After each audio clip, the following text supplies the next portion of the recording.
La notte del 20 dicembre 1849, un ciclone brutale colpiva la selvaggia e infame isola di Mon Prachem, il rifugio di pirati straordinari nel mare della Malesia, a poche centinaia di miglia dalle coste occidentali del Borneo. Di tanto in tanto, nuvole nere e minacciose, spinte dal vento tempestoso, scaricavano piogge torrenziali sulle cupe giungle dell'isola. Onde gigantesche si infrangevano furiosamente contro le coste, rimbombando tra tuoni e fulmini. Nessuna luce era visibile sull'isola, né nelle capanne allineate nella baia, né sulle sue mura difensive, né nelle numerose navi ancorate oltre le scogliere, né nei boschi, né nel mare agitato. Eppure, se chi veniva da est avesse alzato lo sguardo verso l'isola, avrebbe notato, sulla cima di un'alta scogliera affacciata sul mare, due finestre intensamente illuminate. Chi poteva essere sveglio in quel momento e in mezzo alla tempesta, nell'isola dei sanguinari pirati?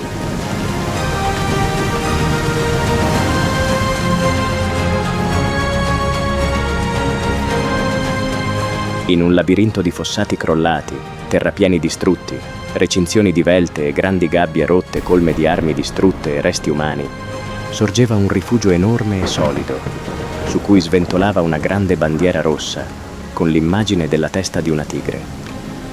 Solo una stanza, dall'aspetto particolare, era illuminata. Le sue pareti erano rivestite di velluti lussuosi e broccati, alcuni strappati e macchiati, e un tappeto persiano, sporco ma ricamato in oro, copriva il pavimento. Al centro della sala si trovava un tavolo d'ebano, intarsiato di madreperla e ornato con dettagli in argento, colmo di rare bottiglie di cristallo e bicchieri eleganti.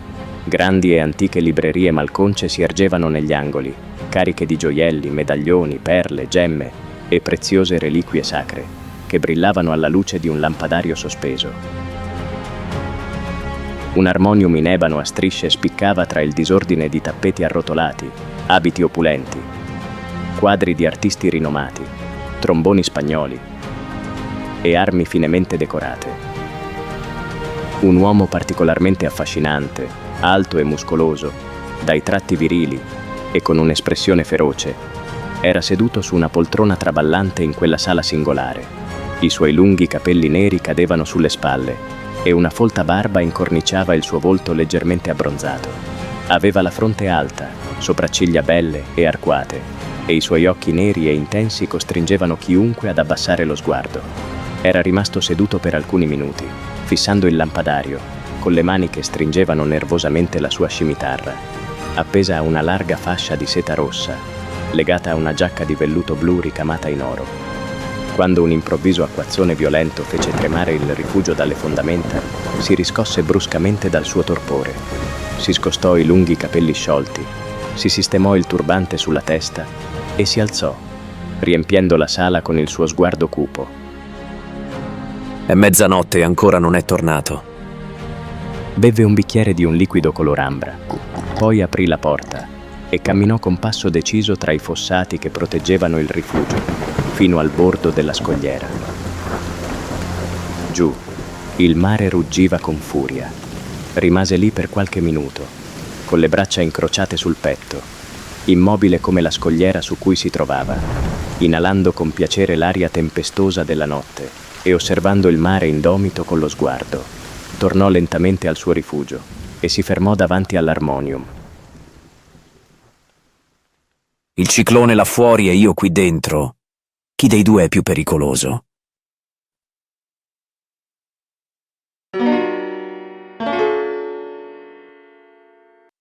Lasciò scivolare le dita sulla tastiera, suonando una melodia accelerata che suonava strana e selvaggia.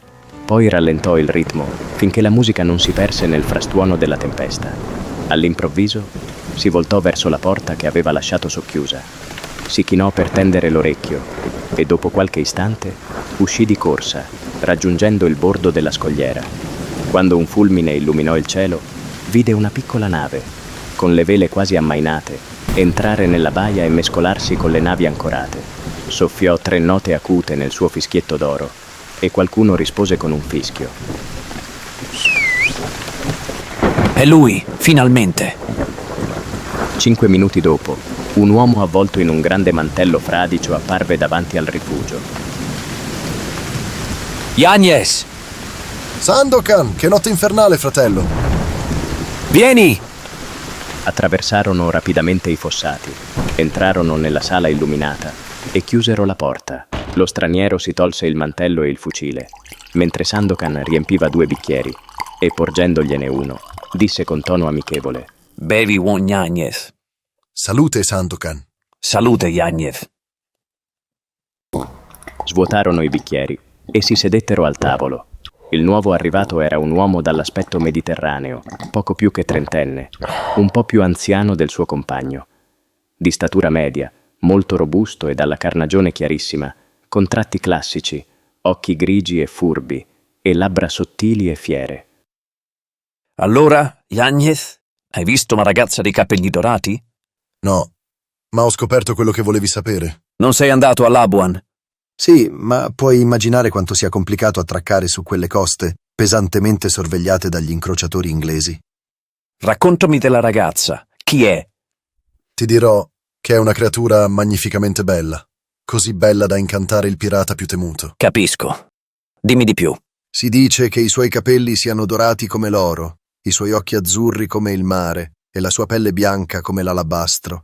So che uno dei nostri uomini, Alamba, la vide un pomeriggio mentre passeggiava sull'isola e rimase così colpito dalla sua bellezza che fermò la sua barca per ammirarla, rischiando di essere massacrato dagli inglesi. Ma a chi appartiene? Alcuni dicono che sia figlia di un colono, altri assicurano che sia figlia di un nobile, e c'è chi afferma che sia una parente diretta del governatore di Labuan. Creatura misteriosa. E allora? Il pirata non rispose, si alzò improvvisamente, sopraffatto da un impulso emotivo, e si avvicinò all'armonium, lasciando che le sue dita scorressero sui tasti. Yanez abbozzò un sorriso, e poi prese un vecchio mandolino dalla parete e iniziò a pizzicare le corde dicendo: Molto bene, suoniamo un po' di musica. Aveva appena iniziato a intonare una piccola aria portoghese, quando Sandokan si avvicinò improvvisamente al tavolo e lo colpì con tanta forza che si piegò. Non era più l'uomo di pochi istanti prima. Una profonda ruga gli solcava la fronte. I suoi occhi sprigionavano furia. Le labbra tese mostravano i denti serrati e le sue membra tremavano. In quel momento si trasformò nello straordinario capo dei feroci pirati conosciuti come le Tigri di Mon Pracem, l'uomo che aveva tinto di sangue le coste della Malesia, che aveva combattuto battaglie terribili in ogni angolo, l'uomo il cui coraggio temerario gli era valso il soprannome di Tigre della Malesia. Yanez, cosa stanno facendo gli inglesi a Labuan? Si fortificano. Stanno forse tramando qualcosa contro di me? Credo di sì. Davvero? Li sfido a sollevare un dito contro le Tigri di Mon Pracem. Digli di osare venire a sfidarci nel nostro rifugio. La tigre li annienterà e berrà tutto il loro sangue. Dimmi, cosa dicono di me? Che è ora di porre fine a un pirata così audace. Mi odiano così tanto. Talmente tanto che perderebbero tutte le loro navi in battaglia pur di catturarti e impiccarti. Non ne avranno il coraggio. Perché? Hai dei dubbi? Fratello, da anni semini il terrore. Lasci il segno dei tuoi attacchi su ogni costa.